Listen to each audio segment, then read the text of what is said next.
যা গরম পড়েছে, আর এই গরমেতে বেশি কিছু খেতেও ইচ্ছা করছে না। আর আজকে যেহেতু আমি বাড়িতে আছি, আজ হচ্ছে শনিবার, বাপিমা গেছে মাসির বাড়ি, তাই আমিই রান্না করেছি, আমিই খেয়েছি। তো কী কী রান্না করেছি তোমার সাথে একটু শেয়ার করি। তো এখানে করেছিলাম গরম ভাত, তার সাথে ছিল আলু সেদ্ধ, মানে আলু ভাতে যেটাকে লঙ্কা দিয়ে মেখেছিলাম, আর ছিল ডিম পোস্ত, পোস্তর বড়া, মিষ্টি দই, হিমসাগর আম একশি, আর ছিল পাঁপড়। এই ছিল আজকে দুপুরের আমার মেনু। তোমাদের এই মেনুটা কীরকম লাগলো অবশ্যই জানিও। আচ্ছা, এই গরমে কারা কারা আম খেতে ভালোবাসো একটু জানিও তো। মানে খুব কম মানুষ আছে যারা আম খেতে ভালোবাসে না, তার মধ্যে আমি পড়ি।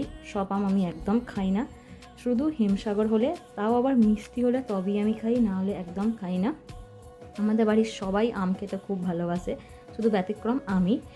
তো এখানে দেখো পোস্তর বড়াটা এত সুন্দর হয়েছে, আমি ফার্স্ট টাইম করলাম, মা করে বাট আমি আজকে করলাম, দারুণ খেতে লাগছিলো শুকনো ভাত দিয়ে। আর ডিম পোস্তটাও খুব ভালো হয়েছিল। আর এই রকম মিনি ব্লগ দেখার জন্য তোমাদেরকে চ্যানেলটাকে সাবস্ক্রাইব করে রাখতে হবে। আর এই রকম ভিডিও যদি ভালো লাগে একটা লাইক করতে ভুলো না। আর আগের ভিডিওগুলো দেখো। চলো আজকের মতো আসি।